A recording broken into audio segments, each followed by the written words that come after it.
And we are back with a new video. First, I hope you all had an amazing Christmas.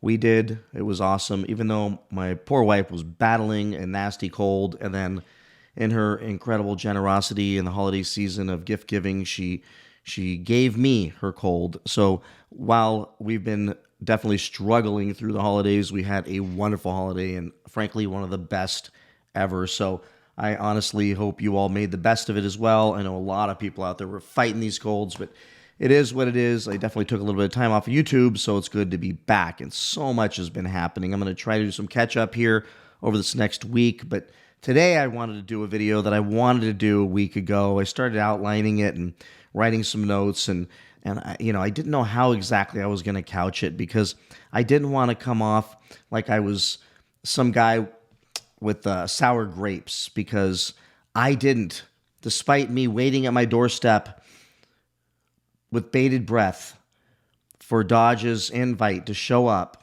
to invite me to fly out to Radford Racing School to get to experience, that's the word they're using, experience the Dodge Charger Daytona EV Scat Pack and RT. I stood there all dressed up for the prom, and that invite never showed up. Now, I will tell you that I'm kidding. I knew there was no way in God's green earth that they were ever going to send me an invitation. I have roasted Dodge this last couple of years because I've shown no mercy, because I'm sharing my feelings, and nobody ever had to agree with them. They're just mine, my opinions, my feelings about this electric vehicle thing that I believe is an abomination, a sham, a complete scam. It's a joke. It's a gimmick. It's ridiculous. It's Carlos Tavares' legacy, as far as I'm concerned, not the Hornet. The Hornet will be part of it, but it was this thing. And I think there's just no way, even before the thing ever hit the streets or got in any videos, I was just simply reading Dodge's statistical data that they're saying that the thing was going to be 5,800 plus pounds, and in a quarter mile it was going to be able to get beat by the cheapest possible Tesla that they sell, Hyundais, you name it, all kinds of EVs out there would smoke what they're calling a muscle car. And I felt like, had they not tried to call it a muscle car, had they launched an EV, even if they called it an SXT, and didn't call it a muscle car, maybe even just called it a muscle-inspired car, and called it an SXT and GT, they wouldn't have had to go with the bigger horsepower and the crappy range. They could have went with lower horsepower and outstanding range, and at least fought a battle they might have had a chance to win with that enormous battery that they put in those things. But instead, they decided to go all in. In Carlos Tavares' eternal wisdom, or lack thereof, he decided to launch this thing as a Scat Pack and an RT, which to me was straight up blasphemous to refer to this thing as a muscle car and call it the Scat Pack and call it the RT. It just is stupid, in my opinion. And because I've said that, no invitation showed up at my house for me to go. Do I have sour grapes? No, absolutely not. I work a full-time, very demanding, hard job. I have an amazing family that like me around, so likelihood of being able to even attend probably would have been, 0 to none. But honestly, I wouldn't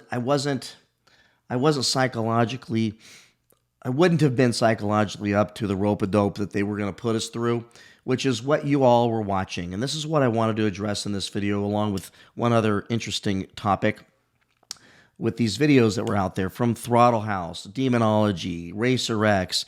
The best one was Rich Rebuilds, and so many other YouTubers that I'm forgetting, smaller than my channel. I thought it was just because my channel was too small, but it was smaller. And TK, he didn't get his invite. Butter didn't get his invite, because we've been brutally honest. We were giving them the tough love that they frankly needed and deserved. And hopefully, in some small part, our tough love helped lead that company back to the place that hopefully they're at today, where they will move forward in a better direction and maybe step back a little bit from this stupidity and the ridiculousness, while they're still definitely doing it with this EV thing, the reviews that came from these great YouTubers, love them all. Honestly, I have no beef with any of them, but let's just analyze what took place. They flew these folks out there. They put them up in a beautiful hotel. And if you watch a lot of the videos, which I watched a lot of them, they picked them up from the air. They flew them there first, all on like the same airplane, it looked like, or depending on where they were coming from, together, and different regions, I'm sure, different airplanes, but you know what I'm saying.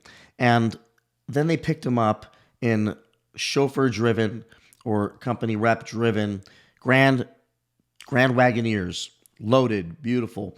And you could see the videos like in Demonologies and I think Racer X's where they're all having a great time. And that definitely looked like fun. That would have been a lot of fun, I'm sure.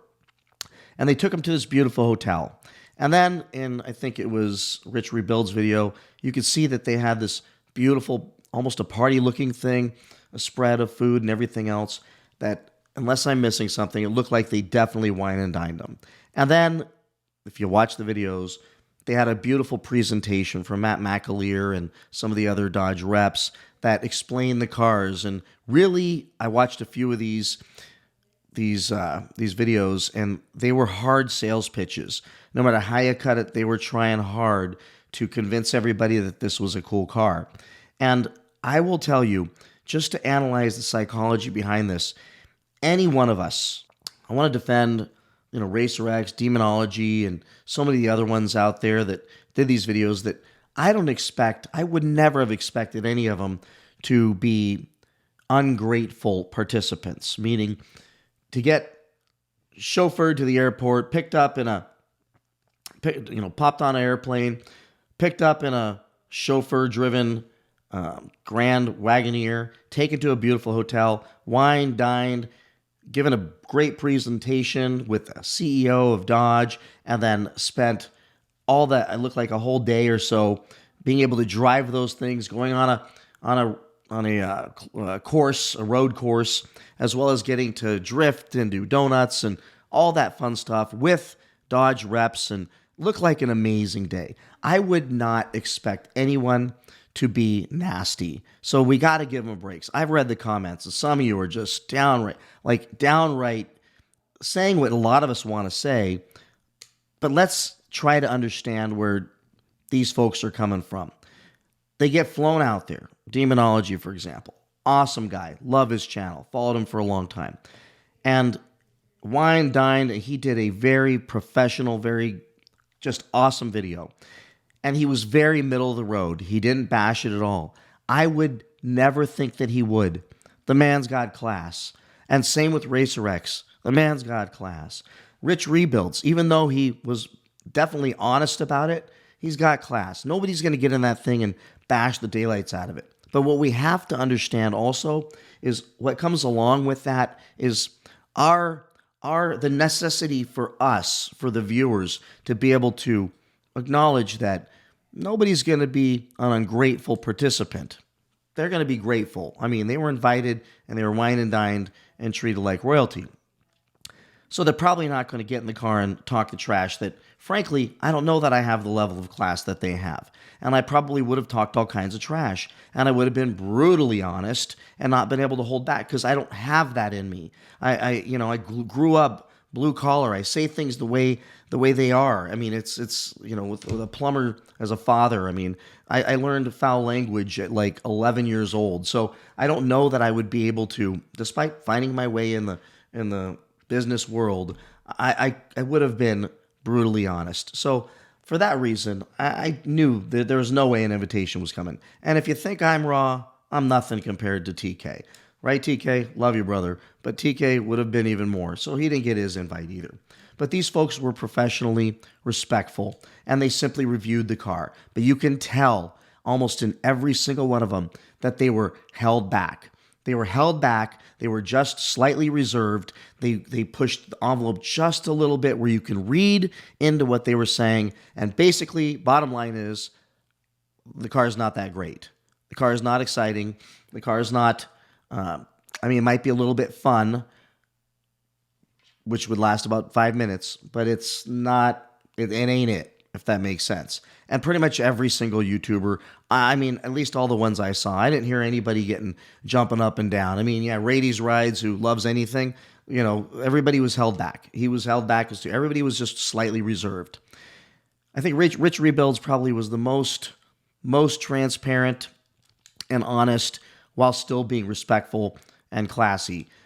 But that's what happened. They went and they were respectful as guests of a Goliath company to look at a new car. So those of you that have commented on some of their videos that I saw saying, I've lost total respect in you, blah, blah, blah, give them a pass. Man, they got, I mean, think about this. You're getting completely wined and dined and everything. I mean, geez, I mean, I don't know.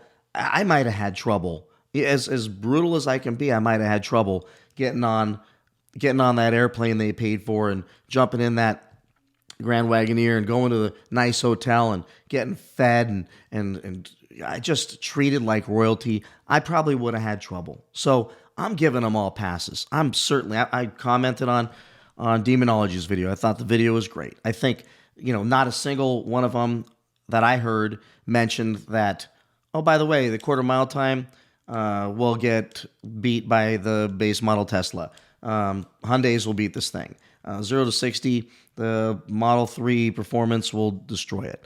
A 2-year-old Plaid will run circles around it for half the money. I mean, all the things, not even Plaid, just a regular Model S, brand new Model S will. A brand new Model Y will. This is just all factual, truthful stuff.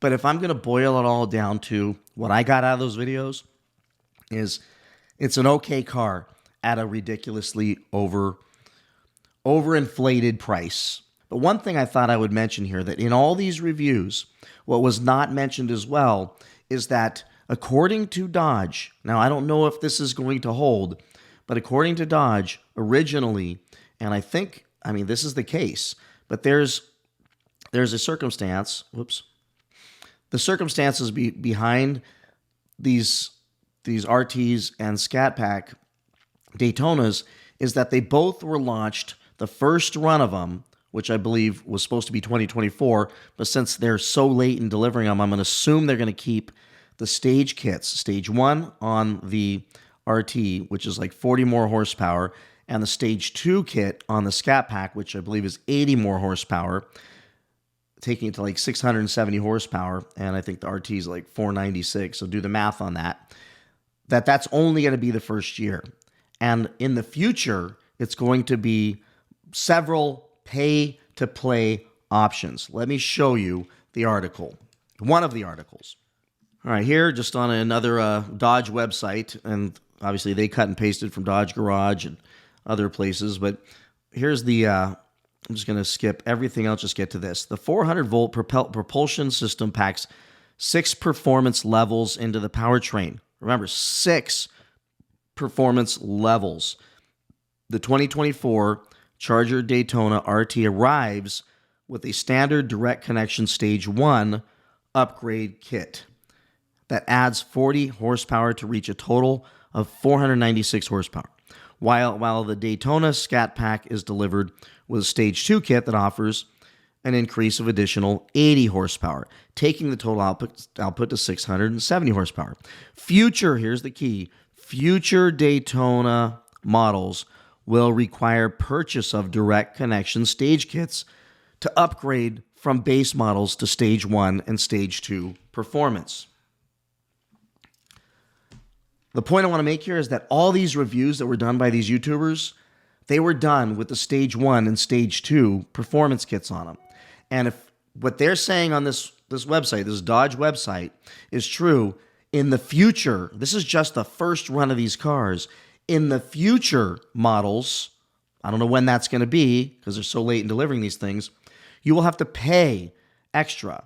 I don't know if they're going to drop the prices to adjust for the stage kits or simply add the stage kits on top of the existing prices, which would be incredibly ridiculous. So this could be an opportunity for them to say, well, we charged extra. We charged higher prices the first year because we were giving them the stage kits, and now the prices are going to go back $5,000 each car or something. I don't think that's going to happen. I think they're probably going to stack on top of the price they currently are and say everybody who got them the first year got them with these for free, but we'll see. not because they haven't been clear about that pricing.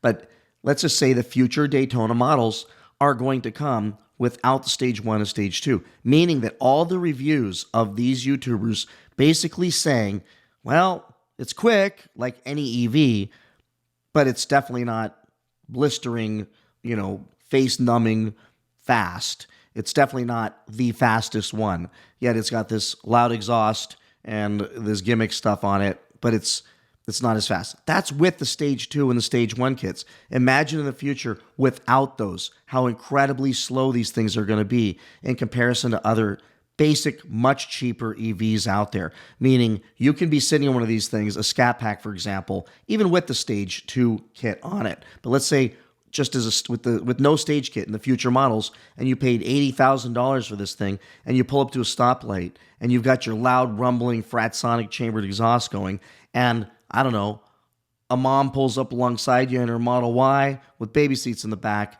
and groceries in the back and completely destroys you between stoplights and just embarrasses you and doesn't even realize that she's in a race. And you're in this thing that's making all this sound that's been branded as a muscle car, the future muscle car. I think that's my problem. And because I'm calling these things out, no, I don't ever expect to be invited to any of these things. I honestly, I will get to go drive one because despite all the beatings I've given to Dodge dealers, I still have a couple friends that will definitely have already committed to let me come down and drive one and do my own review. And you'll definitely want to be here to watch that review because it may entail some foul language as I go hunting for Model Y Tesla base models to see how badly they beat me on the highway. So that's the point of this video. Be gentle on the people who got wined and dined. They honestly, they're good. They're respectful, polite guests. They're grateful guests. Nobody's going to show up and be a jerk on that thing. They're just not. It's like going to someone's house and you have a crappy meal, but they invited you to their house and they fed you a nice meal, and you muscled through it. You're not going to tell them, yeah, that tasted like crap. That was pretty horrible. It was the worst meal I've ever had. Can't believe you wasted 3 days, making that meal for us to come over and feed us this crap. I can't believe you did. Like nobody who wasn't raised by wolves would behave that way. So that's why I give these guys and gals passes. All good videos. I think it's easy for anybody with half a brain to have read past the politeness and be able to see that, nah, these things ain't it. They're not. They're going to have to figure something out. They're going to have to keep the stage kits on those things just to keep from being laughed even harder off the road. But even then, they're not fast enough. But like they said here, 6 performance levels into the powertrain. How much are they going to charge for those things? Are those still coming? We're not hearing anything about that stuff. Everything's quiet. But what we got was the best that they've got as of right now, and probably it's only going to get worse for the price that they're paying now and get beat even worse on the road. Not that you should ever be racing on the road. Drive safely, everybody. With that, please like, subscribe, comment, and I will see you all in the next one. Thanks for watching. Bye-bye.